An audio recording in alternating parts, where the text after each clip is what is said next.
As leis básicas do sucesso. Aprendendo com o universo.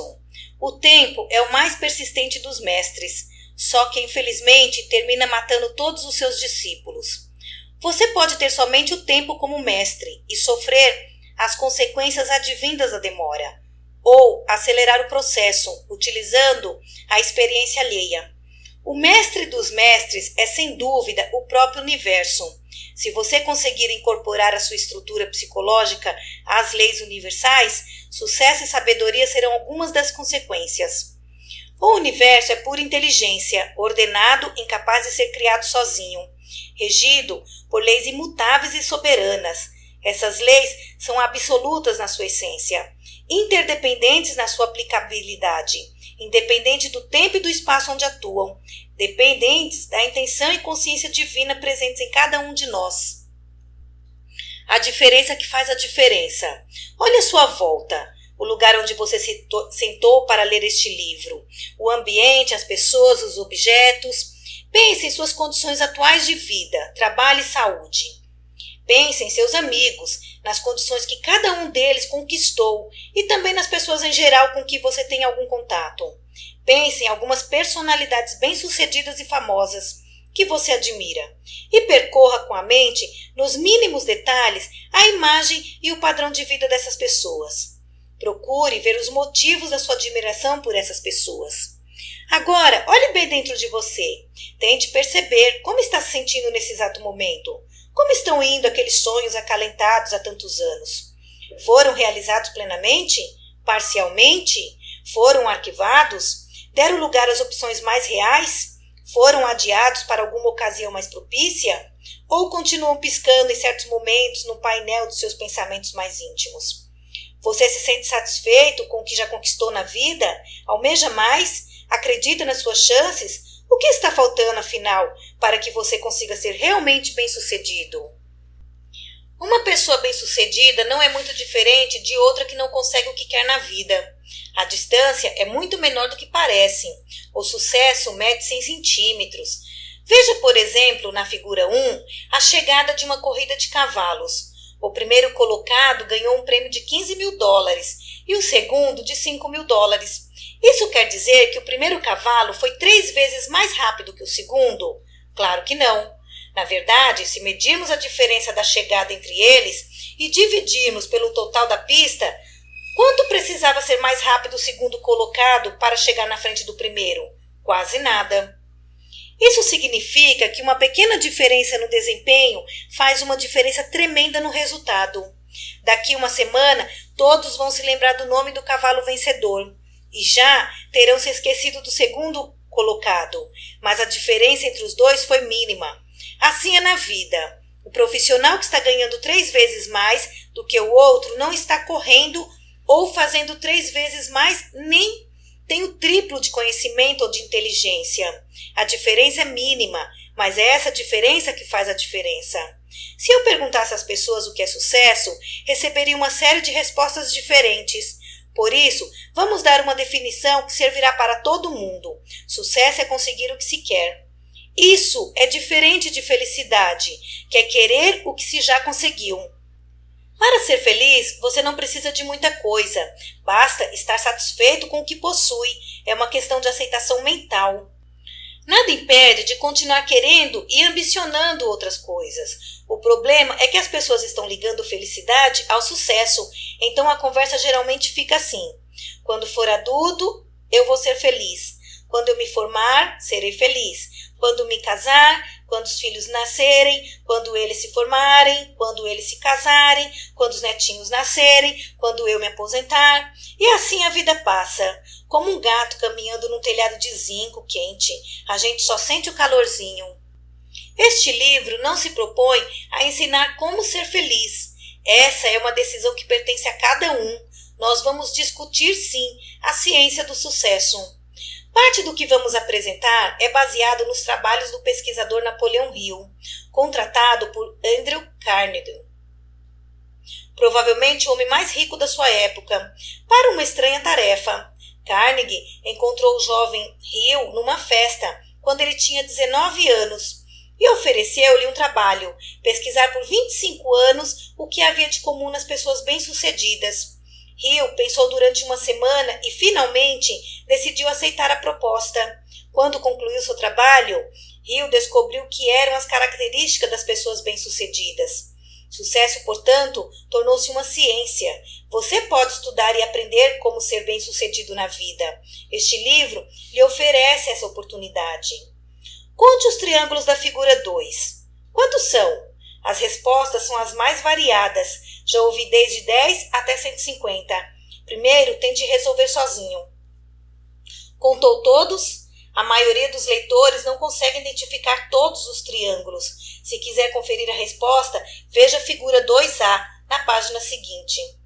Um exemplo simples como este pode nos ensinar que sempre é possível melhorar na vida. Não importa quão bem-sucedido você seja, nós não usamos sequer 5% da nossa capacidade cerebral. Na figura existem 36 triângulos. 10 simples, 10 duplos, 10 triplos, 5 quíntuplos e 1 na parte superior da letra A. Einstein provavelmente não usou nem 10%. Seu cérebro foi estudado em todos os detalhes e não foi possível diferenciá-lo do cérebro de um idiota. A diferença, portanto, não está na anatomia, e sim na programação. Se compararmos o cérebro humano com os computadores, veremos que não é o equipamento que faz um indivíduo mais inteligente do que o outro, mas sim o programa que ele usa. Dizem que as pessoas como Einstein já nascem gênios. Não é verdade. Alguns realmente nascem com a potencialidade maior. No entanto, se estamos usando somente 3 a 4% da nossa capacidade mental, basta usar um pouco mais dos recursos que temos para conseguirmos alcançar ou ultrapassar a inteligência de quem nasceu com maior potencialidade. Essa é a diferença que faz a diferença. O importante é aprender a pensar direito, e isso é possível. Os nossos cursos, feitos com base nas novas tecnologias de aprendizado, conseguem resultados evidentes em pouquíssimo tempo. Ensinamos o processo, não o conteúdo. Metaforicamente, podemos dizer que ensinamos o processo de mastigar, e as pessoas depois escolhem o que querem comer. Qualquer um pode aprender a aumentar tremendamente sua capacidade mental. Basta conhecer a tecnologia adequada para isso. Sucesso é conseguir o que se quer. Felicidade é querer o que se conseguiu. Observe a figura 3. O que você está vendo? Muitas vezes não percebemos, ao olhar a figura pela primeira vez, que aí existe um cão dálmata. Procure identificá-lo por conta própria e confira o resultado na figura 3A, na página seguinte. O cachorro está nesse desenho da mesma forma que as oportunidades na vida estão para nós, somente são visíveis para os olhos avisados. Na época da Grande Depressão de 1929, nos Estados Unidos, o dinheiro desapareceu do mercado, mas o governo continuava fabricando as notas. Como é possível? É que ele foi das mãos de muitos para as mãos de poucos. Os poucos que acreditaram que iam ganhar dinheiro, com a depressão ganharam, e os que acreditaram que iam perder dinheiro, perderam. A palavra crise em chinês tem 2 significados, perigo e oportunidade. É você quem escolhe se vai considerá-lo perigo ou oportunidade. Quando ouvir falar em crise, pense em riscar o S da palavra. Assim, crie. Agora risque o S de novo e coloque-a no final da palavra. O que fica? Crie dinheiro. Exatamente. Crie dinheiro, sucesso e prosperidade. Você tem na vida o que escolhe, e sua mente é tão poderosa que vai lhe entregar o que pedir. O grande problema é que as pessoas não aprendem a usar o cérebro do melhor modo possível. Quando se compra um aparelho eletrônico, ele vem acompanhado de um manual de instruções. Mas o nosso cérebro, que é o aparelho mais sofisticado que existe na Terra, não vem acompanhado de um manual de instruções. Temos de aprender a usá-lo por tentativa e erro, passo a passo. Os que aprenderam deslancham na vida, os outros ficam para trás, marcando o passo. A figura 4 mostra uma vaca. Se você não consegue vê-la ainda, olhe a figura 4A na página seguinte. A vaca é mais difícil de se ver do que o cachorro. No entanto, depois que você a perceber, não é mais possível deixar de vê-la. Assim também são as oportunidades. Podem ser difíceis de enxergar, mas ficam fáceis depois que alguém as vê. As oportunidades estão na vida para serem vistas, estão no nosso quintal, diante de nossos olhos. Tem gente que gosta muito de se lamentar. Se eu tivesse uma formação melhor, se eu tivesse feito universidade, se eu fizesse doutorado. Thomas Edison, inventor da lâmpada incandescente da vitrola, dentre outras coisas, estudou durante 3 meses. E sua professora mandou embora, dizendo que ele era oligofrênico, que não tinha inteligência para os estudos. Ele parou de estudar, mas hoje quase tudo o que nós fazemos depende direta ou indiretamente da descoberta de Thomas Edison. Henry Ford estudou até o 2º ano de ginásio e depois fundou a companhia Ford. Mudou o paradigma de transporte e tornou-se um dos homens mais ricos do mundo. Conhecimento sem uso não é fator de sucesso. A ignorância é a causa da maioria das desgraças do mundo. Nosso cérebro precisa aprender a ver as oportunidades, pois na nossa educação não somos treinados para isso. Os atuais processos educativos focalizam os problemas e não as soluções. Do mesmo modo que você pode mudar a percepção que tinha das figuras 3 e 4, pode mudar o modo como perceber o mundo. E não é só isso. As oportunidades no mundo são apresentadas da mesma forma que o cachorro e a vaca estão nas figuras. O óbvio só é óbvio para o olho preparado.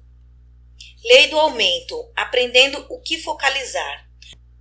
Tudo em que você se concentra tende a aumentar. Se você se concentra nas suas limitações, elas crescerão na proporção da energia despendida. Então, é muito melhor você se concentrar nas suas qualidades, reais e imaginárias, pois isso fará com que elas cresçam e frutifiquem. Pegue uma folha de papel e escreva 10 qualidades que você tem ou gostaria de ter. Pense nessas qualidades todos os dias, durante 21 dias. Assim fazendo, elas serão gravadas em sua estrutura psicológica e se tornarão parte integrante de você.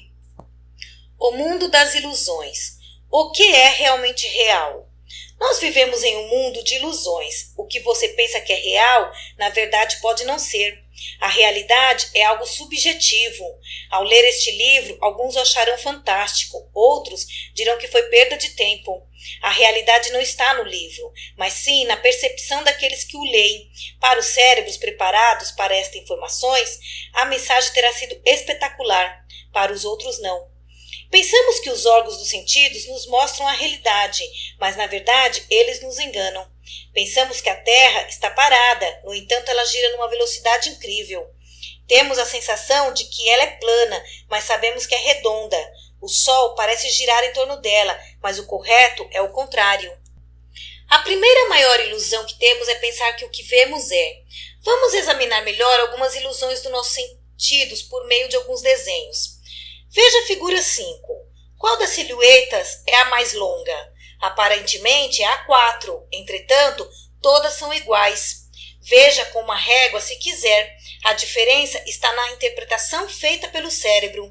O que difere uma figura da outra é apenas uma ilusão, e é essa ilusão que provoca avaliações diferentes de um mesmo fenômeno visual. Outro exemplo. Se seu pai batia muito em você quando criança, isso foi bom ou ruim? Muito ruim, alguém diria. No entanto, quem sabe, você venceu na vida graças a esse fato. Tem gente que passa a vida inteira reclamando, como se pudesse mudar o passado. Se o seu pai não tivesse lhe batido, quem sabe hoje você talvez seria um marginal. Pode escolher interpretar qualquer acontecimento como bom ou ruim, depende do seu ponto de vista, da sua visão do mundo. Você não pode mudar o que não pode ser mudado. Agora, você entende que nem sempre o que se vê é. Muitas vezes ouvimos frases do tipo: eu sei que ele é perverso, porque conheço esse tipo de pessoa. Cuidado com esse tipo de pensamento. Você pode apenas estar vendo a pessoa num contexto negativo. Uma impressão como essa pode vir da sua infância, inconscientemente. Uma pessoa de bigode pode hoje estar evocando em sua memória o vizinho bigodudo que brigou com seu pai na sua infância. O segundo problema de ilusão é pensar que o que é, sempre é. Na figura 6, você pode ver quadrados pretos entre faixas brancas. Entre os quadrados pretos, de vez em quando, vemos quadrados cinzentos. Eles são reais? Depende. Quando os vemos, são. Quando não os vemos, não são. Não é verdade, então, essa história de que o que é sempre é. Cuidado com as ilusões. Ah, eu conheço aquela pessoa há 20 anos e ela não pode ter mudado. Calma com essa certeza. É preciso dar oportunidades para que as pessoas e as coisas possam mudar, inclusive você. Você pode ser hoje uma pessoa bem diferente do que era há 5 anos ou 10 anos. Qualquer um pode aprender a aumentar tremendamente sua capacidade mental. O terceiro problema de ilusão é pensar que o que sempre é tudo o que é. Na figura 7, você vê um caminhão carregado de pneus, impossibilitado de seguir viagem justamente pelo imprevisto de ter um pneu furado. O fato de um caminhão estar transportando esse tipo de carga não tem graça alguma. Ter o imprevisto de um pneu furado está longe de ser uma circunstância engraçada, mas o cérebro junta os dois fatos e cria um humor. A cada momento estamos criando em nosso cérebro nossa própria realidade. Do mesmo modo, podemos criar sucesso em nossa vida. A maior parte da realidade é algo que criamos na nossa cabeça, a partir de um terceiro componente que não é visível. Esse componente vem da nossa programação cerebral, que por sua vez depende da nossa criação e do que nos foi incutido até os 7 anos de idade. Por exemplo, se lhe foi passada a ideia de que dinheiro é sujo, você pode trabalhar 24 horas por dia que não ficará rico. Não existe uma correlação direta entre trabalho e dinheiro. O operário é quem mais trabalha e o que menos ganha. Acorda cedo, pega 2 ônibus, come comida fria, chega em casa à noite, descansa um pouco, trabalha muito e se aposenta após 65 anos com um pequeno salário. Não há uma correlação direta entre esses dois fatores, trabalho e dinheiro. Nossa mente inclui nessa conta um terceiro componente, o sucesso. Com a expansão da mente e a mudança de percepção por meio de técnicas como as que ensinamos nesse livro e em nossos cursos, é possível inverter essa correlação e criar nova realidade. Um bom caminho para ser bem-sucedido pode ser observando as pessoas de sucesso, entendê-las e agir de forma semelhante em seus aspectos mais positivos. É preciso dar oportunidade para que as pessoas e as coisas possam mudar, inclusive você. A ciência do sucesso foi construída como uma estrela de 6 pontas, como está representado na figura 8. É como se fôssemos construir as turbinas do motor que nos levam ao sucesso. Uma experiência única, individual, intransferível, à medida que você desenvolve esses fatores e adquire a expansão mental. Aumenta o seu QI e a sua capacidade de reagir diante dos problemas. Os pontos da estrela estão colocados em ordem didática, mas todos são igualmente importantes e se complementam. Você não pode influir um sem influir no outro. É como um jogo de xadrez, quando você mexe uma peça, mexe no jogo inteiro. O sucesso significa nunca parar, ou seja, sempre ir em busca de algo mais. A estrela do sucesso está sempre em movimento. Nos próximos capítulos, vamos analisar cada um dos componentes do sucesso. Visualização e experiência, 2 lados de uma mesma moeda. Toda crença, uma vez estabelecida, procura perpetuar-se. Por outro lado, toda nova informação, quando penetra em nossa mente, tende a substituir uma informação antiga, relacionada com o mesmo assunto. Assim sendo, a última experiência é a que geralmente permanece.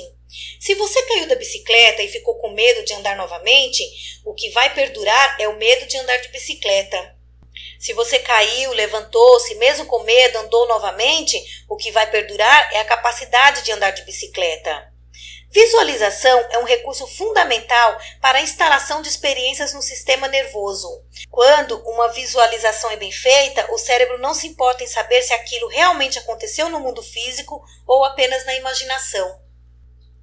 Gostando mais de você. A autoestima é fundamental na conquista do sucesso. Se você não gosta de si mesmo, como vai convencer os outros a gostar? Não adianta se cobrir de ouro, usar roupas lindas, se a autoestima estiver baixa. O problema é que o modo como fomos criados nos leva a não gostar de nós mesmos. Nossa estrutura nos torna autocríticos demais. Em uma pesquisa com crianças entre 3 e 4 anos nos Estados Unidos, os cientistas colocaram um microfone atrás das orelhas das crianças e gravaram o que ouviram durante 24 horas. A partir dos dados obtidos, concluíram que desde que uma criança nasce até completar 8 anos, recebe aproximadamente 100 mil nãos. Não faça isto, não faça aquilo, não ponha a mão aqui, não risque isto, não, não e não. Os cientistas concluíram também que para cada elogio, a criança recebe em média 9 repressões. O que acontece então com o nosso cérebro diante de tantas negativas? Vai criando limitações para que possamos nos sentir aceitos pelos nossos pais e pelas outras pessoas, e a genialidade de cada criança vai desaparecendo. Esse fato vai se perpetuando através das gerações. A própria humanidade não desenvolve o quanto poderia. Todas as crianças podem ser superdotadas, se forem estimuladas para o tal. O mais bonito dessa história é que isso pode ser feito não só na infância, mas em qualquer momento da vida, desde que se empregue a estratégia correta. Sua história pode mudar positivamente, a caminho do sucesso e do uso pleno da sua potencialidade, a partir de hoje. Antes de continuar a leitura, relaxe um instante. Respire. Pense em você. Procure responder para si mesmo com maior sinceridade como está o seu relacionamento com outras pessoas. Ninguém pode fazê-lo sentir-se inferior sem a sua permissão. Ninguém pode entrar na sua pele para fazê-lo infeliz. Essa é uma escolha sua. Se alguém lhe provoca a sensação de inferioridade ou de infelicidade, é porque você está dando permissão. O sentimento é seu e é você quem decide o que quer sentir. Por que será que temos dificuldades em determinar nosso comportamento em nosso próprio benefício? A razão está explicada na figura 9. O maior poder da nossa mente está no nosso inconsciente. No entanto, na civilização ocidental, a educação costuma estar concentrada no hemisfério esquerdo do cérebro. A porta para o inconsciente é o hemisfério direito, mas não aprendemos a utilizá-la. Você sabe como se treina uma pulga? Coloque a pulga dentro de um jarro e feche-o. A pulga não gosta de ficar presa e começa a pular. Ela pula, bate na tampa do jarro e volta. Bate e volta várias vezes até que seu cérebro chega à conclusão de que não adianta e ela começa a pular mais baixo, sem bater na tampa. Depois que isso acontece, pode-se tirar a tampa do jarro que nunca mais a pulga pulará para fora. Seu cérebro condicionou-se à existência da tampa e ela nunca mais vai identificar sua ausência. Há uma força especial dentro de você. Como se treinam elefantes? O princípio é o mesmo usado para as pulgas. O treinador pega o elefante quando bebê, amarra-o e prende a uma árvore. O elefantinho tenta sair, mas a árvore é pesada, forte e ele não consegue. Depois de tentar várias vezes, ele desiste. Aí ele cresce, vai para o circo e a única coisa que o palhaço tem de fazer para prendê-lo é amarrá-lo com uma corda na perna de um tamborete. O elefante continuará pensando que está amarrado a uma árvore. Do mesmo modo que a pulga e o elefante, também nós, seres humanos, temos uma série de condicionamentos programados em nossa cabeça e geralmente não nos damos conta disso. Aos 7 anos era importante que minha mãe me orientasse para não atravessar a rua sozinho, pois um carro poderia me atingir. Hoje adulto, isso não teria mais sentido. Seria um transtorno para a minha vida ter de chamar minha mãe todas as vezes que eu precisasse atravessar a rua. Dessa limitação, como se fosse a tampa do jarro da pulga, eu já me livrei. Mas quantas tampas ainda conservo em minha vida, das quais não tenho nem consciência? Quantas entraram em minha estrutura com os 100 mil nãos que eu ouvi na infância, sem que eu me lembre de reavaliar sua necessidade e sua importância para a minha vida presente e futura? Existem na literatura diversos relatos sobre pessoas que adquirem força sobre-humana em momentos extremos. Situações de emergência. Um dos casos mais famosos é o de uma mulher com menos de 50 quilos que trocava o pneu de uma picape.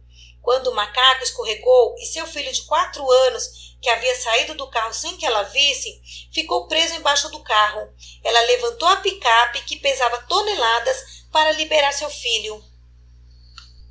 Como é que pode? De onde veio essa força? Não pode ser muscular, mas sim do inconsciente.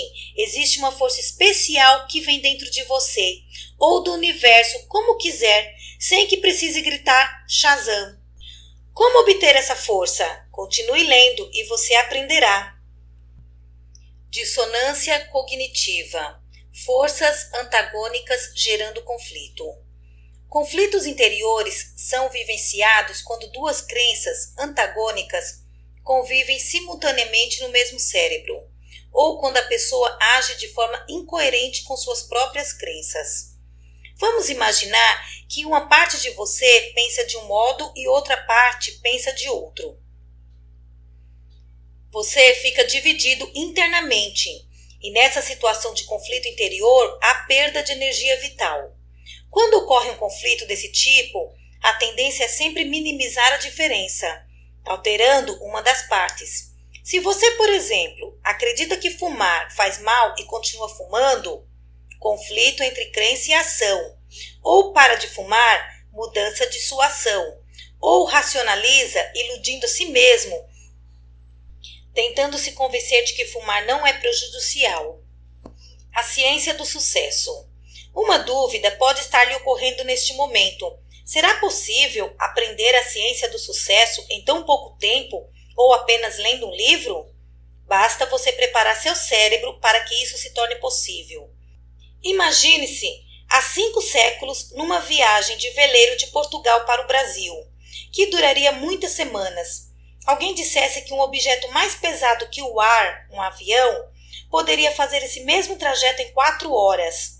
Voando e, além disso, transportando centenas de pessoas e toneladas de carga. Só se fosse com mágica, diriam certamente os tripulantes do veleiro. Toda tecnologia nova e sofisticada parece mágica quando em uso. Lendo com atenção este livro, você já está aprendendo a utilizar seu cérebro de forma diferente. Se passar a usar seus hemisférios direito e esquerdo de forma balanceada e integrada, sua capacidade mental vai aumentar tremendamente. Mais adiante veremos melhor esse aspecto.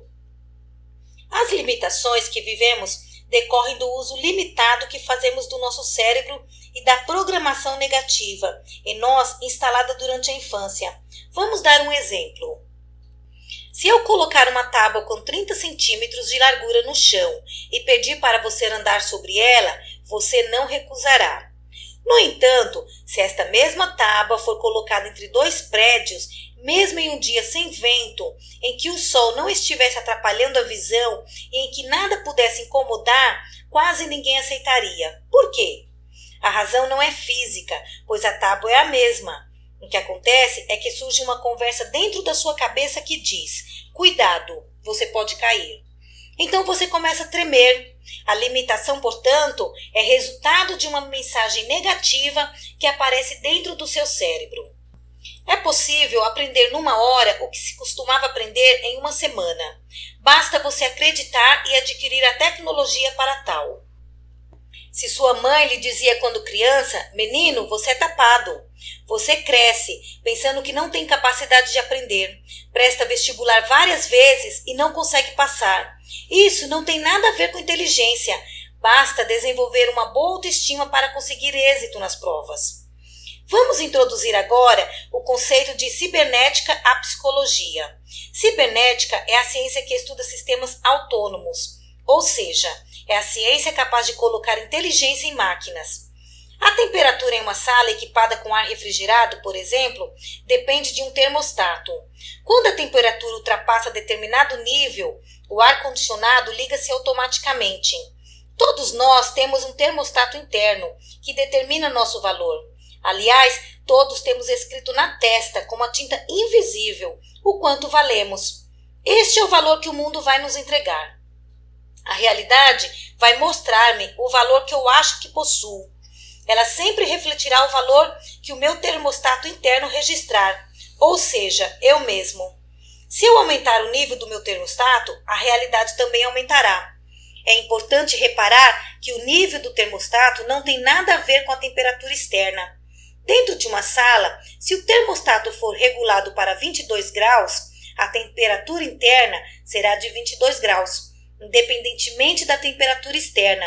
Se o meu termostato interno diz que eu valho $500 mil, Isso é o que o mundo tende a me entregar. Não importa a crise econômica, a situação brasileira, a conjuntura mundial. O que importa é a estrutura. Minha estrutura interna, o mundo é um reflexo do meu interior. Tudo que é importante na vida é simples.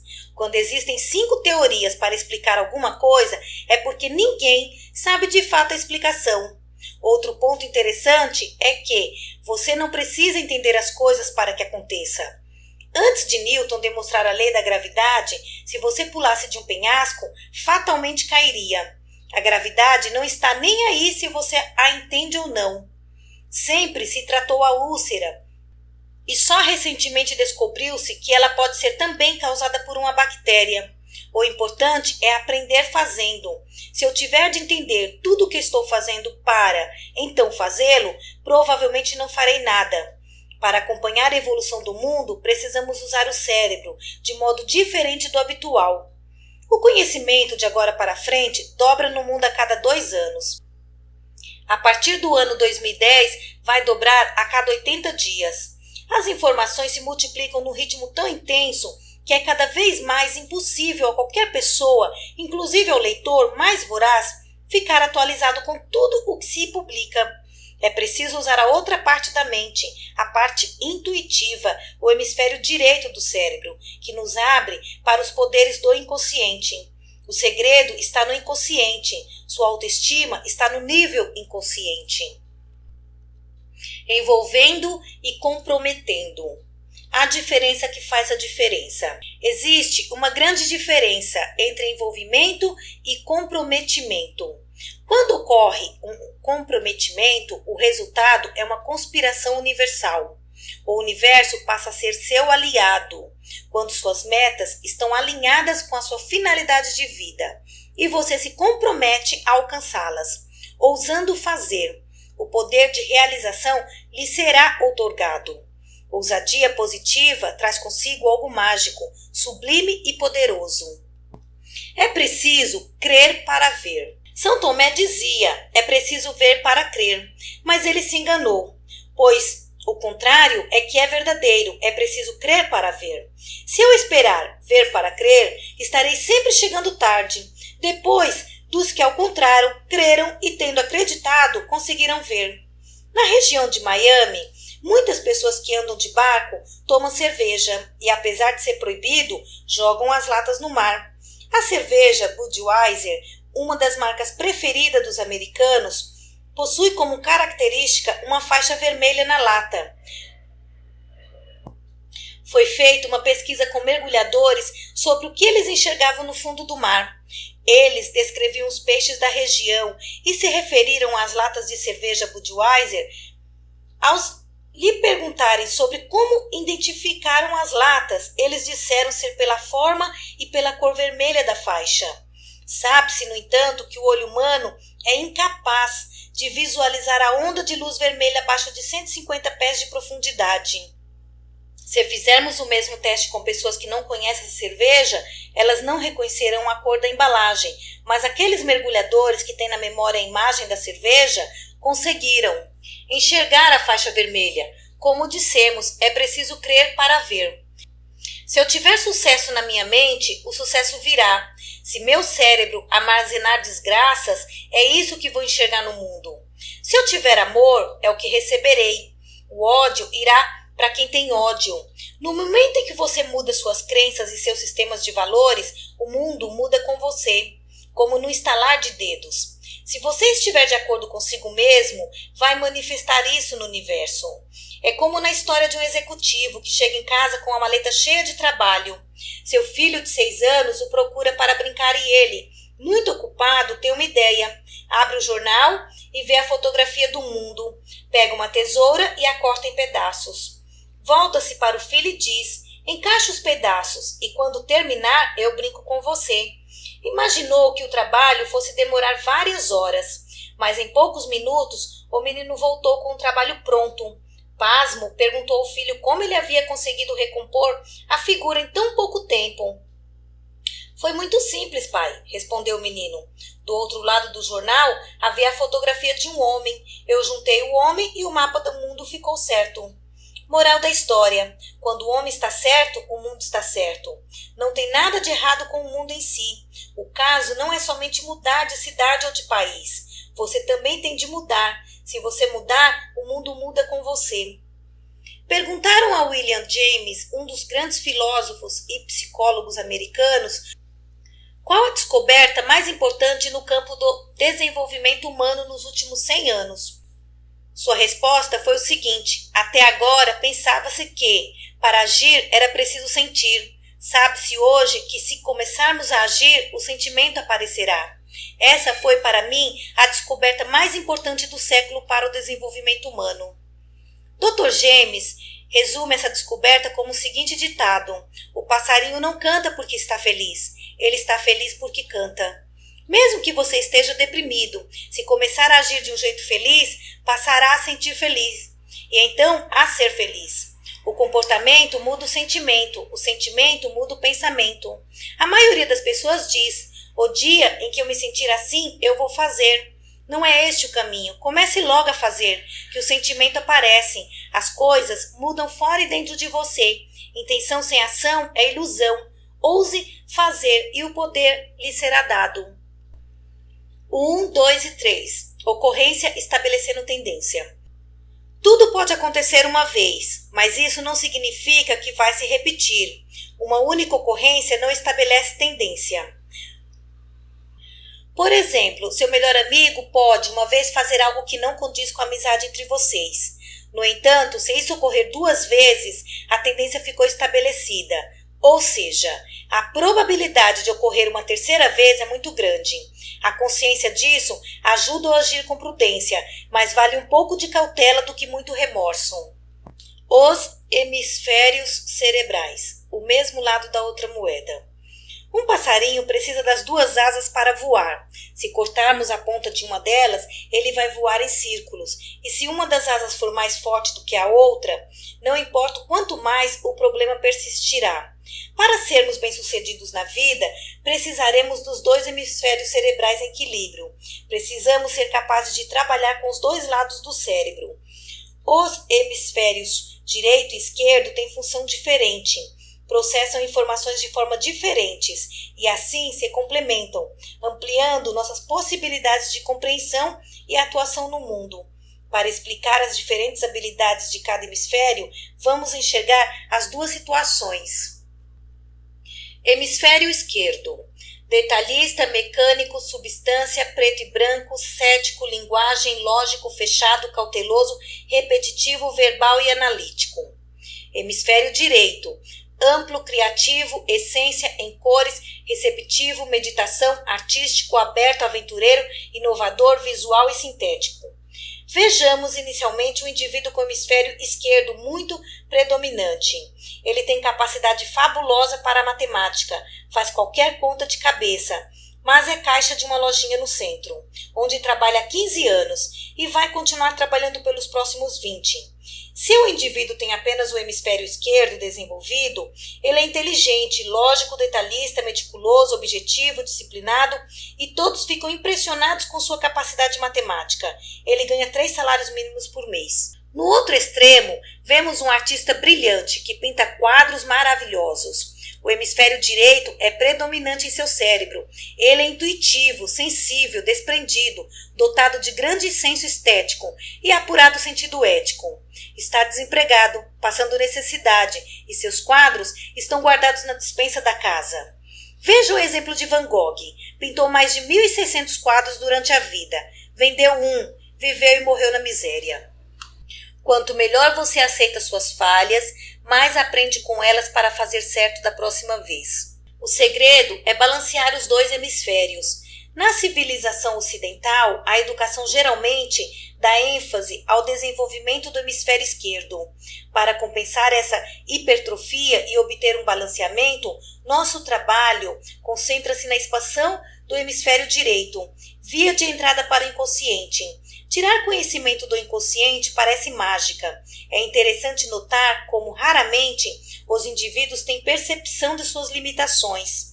Quando ajudamos as pessoas a desenvolver seu QI, ouvimos coisas como: eu pensava que fosse inteligente, agora vejo o quanto tinha para melhorar. O que ocorre é uma mudança de referencial. Não interessa o quanto você é bom, sempre poderá ser melhor. Existe uma grande diferença entre não ser doente e ser sadio. A maior parte das pessoas não é doente e somente poucas são sadias. Ser sadio significa ter energia para fazer tudo o que deseja na vida. É a mesma diferença entre o cardápio e a comida. Pertencem a domínios diferentes. Tem gente que vai ao restaurante e pensa que vai comer o cardápio. O que se come é o que vem da cozinha. Não ser doente e ser sadio pertence ao território diferente. Existem também uma grande diferença entre não ser fracassado e ser bem-sucedido. Pertence a domínios diferentes. Ninguém nunca nos ensinou como usar energia. Estou cansado, preciso dormir. É o que mais se ouve. Tem-se a ilusão de que dormindo recupera-se a energia. Quanto mais problemas temos, quanto maior a depressão, mais horas de sono necessitamos. Com a figura 13, podemos mostrar a diferença de percepção entre os dois hemisférios cerebrais. Se perguntarmos para o lado esquerdo o que há nessa figura, ele dirá um monte de rabiscos. Já o hemisfério direito verá um maestro e uma orquestra. Esta é a diferença. O direito vê um sentido do nada. Quem consegue integrar os dois hemisférios em seu dia a dia, sem dúvida aumenta seu QI, percebe mais oportunidades no mundo. Já dissemos que o segredo está no equilíbrio entre os dois hemisférios. Este livro se propõe a ser prático e objetivo, ressaltando tanto a importância do hemisfério direito do cérebro, que tem sido tão pouco valorizado em nossa sociedade, como a força do inconsciente. Trouxemos à tona esses temas para que possa entender, com mais profundidade, algumas técnicas que têm sido aplicadas com sucesso na melhoria da autoestima. Escassez e abundância. A escolha depende da percepção. O universo é potencialmente abundante, construído para todos ganharem. Para eu ganhar, você não precisa perder, a não ser que você insista, aí o problema é seu. Suas convicções influenciarão sua percepção, e sua percepção também dependerá da sua intenção. Abundância é um direito universal. Fome e miséria são incongruentes com a natureza. Sofrimento é manifestação de desarmonia consigo mesmo e com as leis universais. Fome ou abundância, sofrimento ou felicidade dependem basicamente da escolha e da percepção de cada um. Melhore sua autoestima. Semelhante atrai semelhante. O primeiro exercício fundamental para se melhorar a autoestima é o relaxamento. Aprendemos na escola que o trabalho enobrece e faz bem à saúde. Tudo bem, mas isso é verdade apenas quando você sabe também fazer o cérebro entrar em ritmo alfa, relaxar.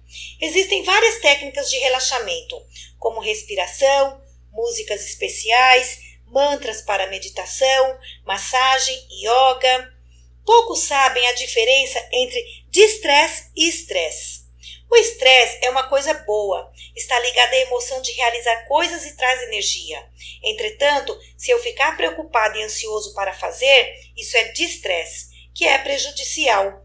O único lugar no mundo onde não existe estresse é no cemitério. O pessoal que mora lá não tem estresse algum. A vida é calma, tranquila, sem problemas. O ponto seguinte é a visualização. Se você fizer uma visualização bem feita, seu cérebro não distingue se o fato aconteceu ou se você só pensou. Dá no mesmo. Vamos citar um estudo que demonstra bem essa situação. Na universidade, nos Estados Unidos, foram selecionados 30 estudantes que nunca haviam atirado. Todos fizeram teste de tiro e foram selecionados porque obtiveram a mesma média de acerto.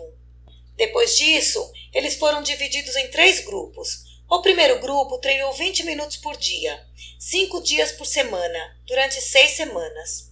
O segundo veio ao campo de treinamento o mesmo número de vezes que o primeiro, mas apenas imaginou-se atirando ao alvo, fazendo com as mãos o gesto de atirar.